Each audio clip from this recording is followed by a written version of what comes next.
नमस्कार मेरे नौजवान साथियों, कैसे हैं आप सब। आशा करता हूं आप सभी स्वस्थ और प्रसन्न होंगे तथा लगातार सीख रहे होंगे। मैं Prem, assistant professor PSMPG college geography department Kannauj आपका स्वागत करता हूं अपने YouTube channel geography with Prem में।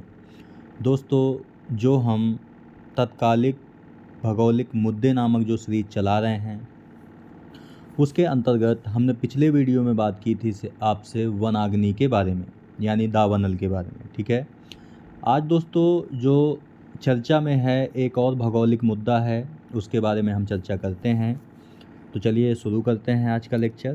पहले देखते हैं कि चर्चा में वो क्यों है। हाल ही में एक नए अध्ययन में पाया गया कि उत्तरी परमाफ्रॉस्ट क्षेत्र, उत्तरी मतलब कहने का मतलब है उत्तरी गोलार्ध, जितना ग्रीन हाउस गैसें ग्रहण कर रहा है उससे अधिक उत्सर्जित कर रहा है।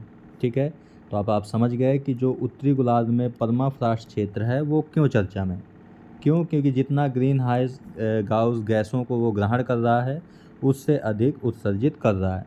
आपको कमेंट बॉक्स में बताना है कि ग्रीन हाउस गैसें कौन सी होती हैं। ठीक है, एग्जाम्पल के लिए हम बता दें आपको, जैसे CO2 यानी कार्बन डाइऑक्साइड, तो ऐसे आपको भी बतानी है। अब देखते हैं हम कि जो आपका परमाफ्रॉस्ट है वो होता क्या है आखिर। ये पृथ्वी की सतह के नीचे की एक परत है। पृथ्वी की सतह आप समझ गए कि ऊपरी सतह की बात की जा रही। ठीक है, यानी कि अगर हम पृथ्वी को ऐसे ले लें तो जो ये ऊपर वाला हिस्सा है उसके नीचे की एक परत है, जो कम से कम 2 वर्षों तक लगातार जमी रहती है। कितने वर्षों तक? 2 वर्षों तक। ठीक है, इस चित्र में भी देख पा रहे हैं आप कि आपका ये ग्राउंड परत है, यानी ये सतह है। ठीक है, सतह के पास में एक एक्टिव लेयर है। एक्टिव लेयर का मतलब होता है दोस्तों जो विंटर के सीज़न में तो वो जम जाती है। ठीक है, लेकिन गर्मी के सीज़न में यानी जब समर आता है तो वो पिघल जाती है। तो इसे हम क्या कहते हैं? एक्टिव लेयर कहते हैं, जो सर्दियों में जमती है और गर्मियों में पिघलती है। और एक्टिव लेयर के नीचे ही आपकी परमाफ्रॉस्ट पाई जाती है, जो लगभग 2 वर्षों तक लगातार जमी रहती है। ठीक है, तो इसे आपको याद रखना, ये परमाफ्रॉस्ट है, ये अनफ्रोजेड ग्राउंड है इसके नीचे। ठीक है, यानी जो कभी नहीं जमता। इस चित्र में भी दिखाया गया है यहाँ पर परमाफ्रॉस्ट को। ये आपकी एक्टिव लेयर है जो सर्दियों में जमती है और गर्मियों में पिघलती है, और ये आपका परमाफ्रॉस्ट है। ठीक है, जो लगातार जमी ही रहती है।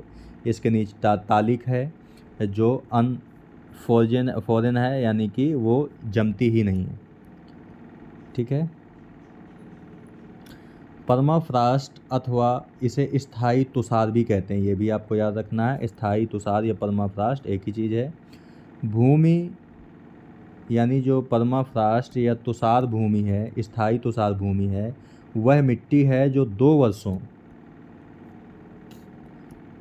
अथवा अधिक अवधि के लिए 0 डिग्री सेल्सियस यानी 32 फ़ारेनहाइट से कम तापमान पर रहती है, यानी जमी रहती है। ये मुख्य रूप से ऊंचे पर्वतीय क्षेत्र और उच्च अक्षांशों पर, विशेषकर उत्तरी एवं दक्षिणी ध्रुवों के पास पाई जाती है। तो कौन कौन से क्षेत्र हैं जहाँ जहाँ ये पाई जाती है? एक तो ऊंचे पर्वतीय क्षेत्रों पर, इसके अलावा उच्च अक्षांशों पर, जैसे विशेषकर उत्तरी व दक्षिणी ध्रुवों के पास में। ठीक है, यानी कि अगर आप पृथ्वी का एक चित्र बनाओगे तो ये आपका नॉर्थ पोल है और ये आपका साउथ पोल है।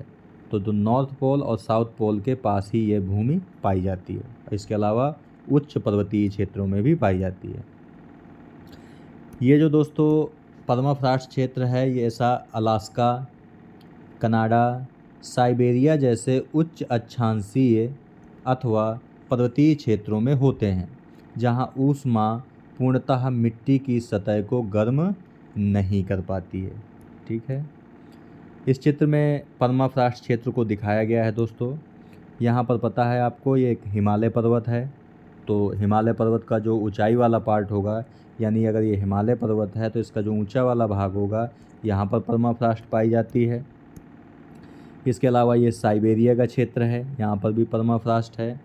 और ये कनाडा और अलास्का का एरिया है जहाँ पर ये परमाफ्रॉस्ट परत पाई जाती है। परमाफ्रॉस्ट का मतलब सतह, पृथ्वी की सतह के नीचे की वह परत जो 2 वर्षों तक लगातार जमी रहती है।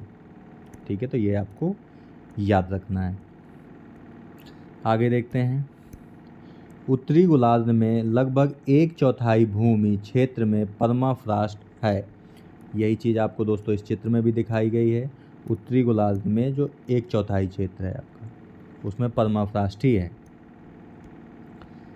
ठीक है, भूमि क्षेत्र है जो 23 मिलियन वर्ग किलोमीटर में फैला है, जो पृथ्वी के कुल भूमि क्षेत्र का लगभग 15% है।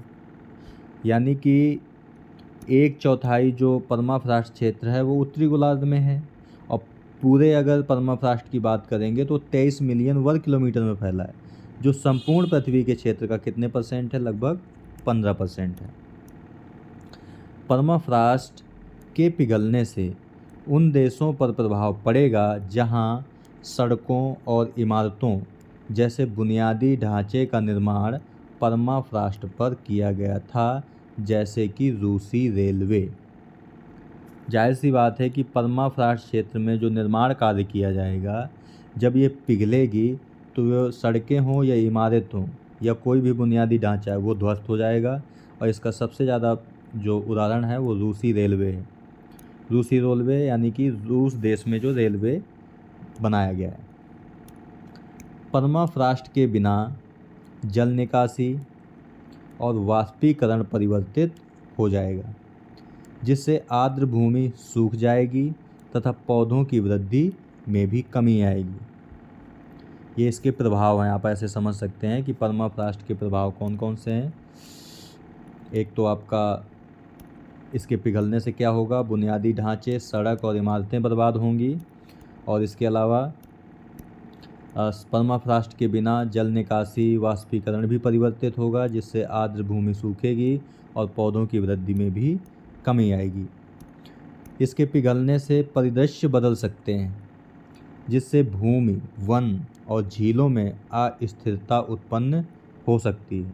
पहाड़ी क्षेत्रों में यह भूस्खलन को भी ट्रिगर कर सकता है। ट्रिगर का मतलब होता है दोस्तों बढ़ा सकता है। इसके अलावा क्या प्रभाव हो सकता है? कम संसाधनों से वन्य जीवों का अस्तित्व भी प्रभावित होगा। जाहिर सी बात है, जब वनस्पतियां समाप्त होंगी तो उन पर जो निर्भर वन्य जीव हैं वो भी समाप्ति की कगार पर पहुंचेंगे। और जहां परमाफ्रॉस्ट खत्म हो जाएगा वहां लोगों को जल और भोजन ढूंढने में चुनौतियों का सामना भी करना पड़ सकता है। तो ये परमाफ्रॉस्ट खत्म होने के प्रभाव थे। परमाफ्रॉस्ट पर बने कई उत्तरी गांव को जोखिम का सामना करना पड़ता है, क्योंकि इसके पिघलने से घरों, सड़कों और अन्य बुनियादी ढांचे को क्षति पहुंच सकती है। ठीक है, यह भारी मात्रा में ग्लोबल वार्मिंग गैसों को भी संग्रहित करता है।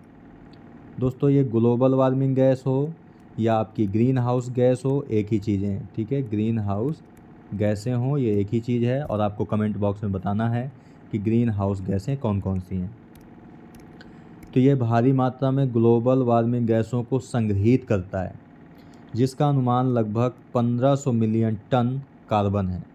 यानी जो परमाफ्रॉस्ट क्षेत्र है वो 1500 बिलियन टन कार्बन को क्या करता है? संग्रहित करता है। उष्ण जलवायु इन गैसों को उत्सर्जित करती है। ये आपको याद रखना है दोस्तों कि जो उष्ण जलवायु का क्षेत्र है वो गैसों को उत्सर्जित करता है, और जो परमाफ्रॉस्ट क्षेत्र है तो वो कौन सा क्षेत्र है? ठंडा क्षेत्र है, तो वो संग्रहित करता है।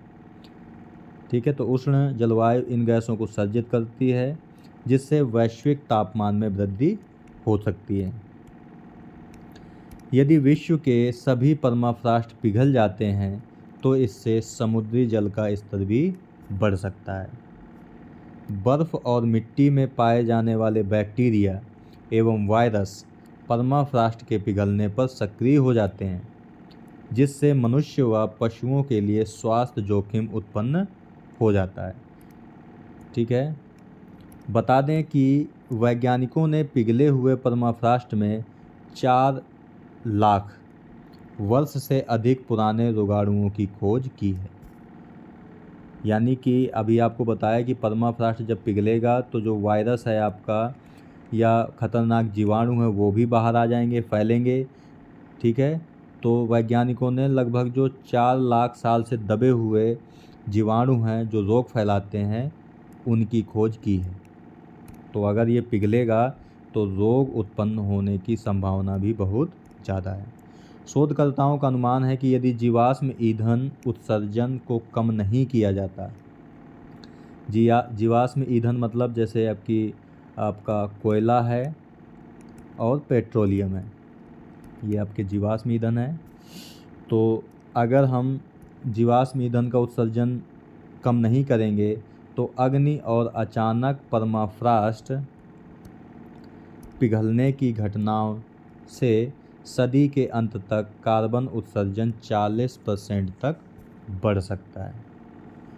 ठीक है, यानी हमें जीवाश्म ईंधन यानी कोयला और पेट्रोलियम का उपयोग बहुत ज़्यादा नहीं करना चाहिए, नहीं तो क्या होगा, सदी के अंत तक मैं कहने का मतलब है दोस्तों 21वीं सदी आते आते कार्बन उत्सर्जन कितना बढ़ जाएगा, 40% बढ़ सकता है। अगर आगे की राय को देखें, अगर हम क्या करना चाहिए, तो कार्बन फुटप्रिंट को कम करना चाहिए। 7 अरब लोग पृथ्वी के संसाधनों की अलग अलग मात्रा का उपभोग करते हैं। कार्बन फुटप्रिंट को समझने से पर्यावरणीय प्रभाव को कम करने में मदद मिल सकती है। ऊर्जा कुशल उत्पादों का निवेश, ग्रीन हाउस गैस उत्सर्जन को कम करना महत्वपूर्ण है, अन्यथा व्यक्ति गर्मी से अधिक पीड़ित होंगे। जलवायु अनुकूल व्यवसायों को समर्थन करना, यह पर्यावरणीय प्रभाव को कम करने में मदद करता है और प्राकृतिक संसाधनों का संरक्षण भी करता है, जिससे कार्बन फुटप्रिंट कम होता है। इस शोध से संकेत मिलता है कि जलवायु परिवर्तन के सबसे बुरे प्रभावों को रोकने के लिए वैश्विक उत्सर्जन को, कौन सा उत्सर्जन, जीवाश्म ईंधन का उत्सर्जन को वर्ष 2023 तक आधा किया जाना चाहिए। यानी आज हम ग्रीन हाउस गैसों को जितना उत्सर्जन करते हैं उसका हमें आधा कर देना चाहिए और सदी के मध्य तक इसे निवल शून्य तक पहुंचाना चाहिए। यानी कि 2030 तक तो आधा कर देना चाहिए और मध्य सदी तक यानी 2050 तक इसे शून्य कर देना चाहिए। नीति निर्माताओं को अधिक महत्वपूर्ण उत्सर्जन कटौती को प्राथमिकता देना चाहिए। किफ़ायती और स्वच्छ ऊर्जा उत्पादन के विकास के लिए वित्त पोषण में वृद्धि की आवश्यकता है। स्वच्छ ऊर्जा कहने का मतलब दोस्तों आपका जैसे है सौर ऊर्जा है, पवन ऊर्जा है, ज्वारीय ऊर्जा है, भूमि तापीय ऊर्जा, ये सभी आपकी क्या है, स्वच्छ ऊर्जा के स्रोत हैं।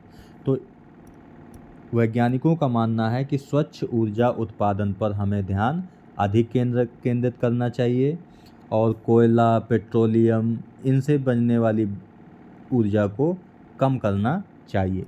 ठीक है दोस्तों, आज की वीडियो में यहीं तक। आज हमने आपसे बात की कि परमाफ्रॉस्ट चर्चा में क्यों है, परमाफ्रॉस्ट होता क्या है। इसके बाद हमने आपको डायग्राम के माध्यम से समझाने की भी कोशिश की है। ठीक है, इसके बाद हमने देखा कि परमाफ्रॉस्ट अगर पिघलेगा तो उसका प्रभाव क्या पड़ेगा, और इसके अलावा हमने देखा कि आगे की राय क्या होनी चाहिए, कि हमें क्या करना चाहिए, इसके बारे में हमने चर्चा की आपसे। ठीक है दोस्तों, आज के वीडियो में यहीं तक। PDF आपको वीडियो के डिस्क्रिप्शन बॉक्स में उसका लिंक मिल जाएगा, जहां से डाउनलोड करके आराम से आप पढ़ सकते हैं।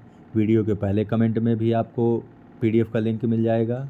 ठीक है दोस्तों, तो मिलते हैं आपसे अगले नए भौगोलिक मुद्दे के साथ। तब तक के लिए नमस्कार। आप प्रसन्न रहिए, खुश रहिए, मुस्कुराते रहिए और लगातार सीखते रहिए, कभी अपने लिए तो कभी अपनों के लिए। धन्यवाद। जय हिंद मित्रों।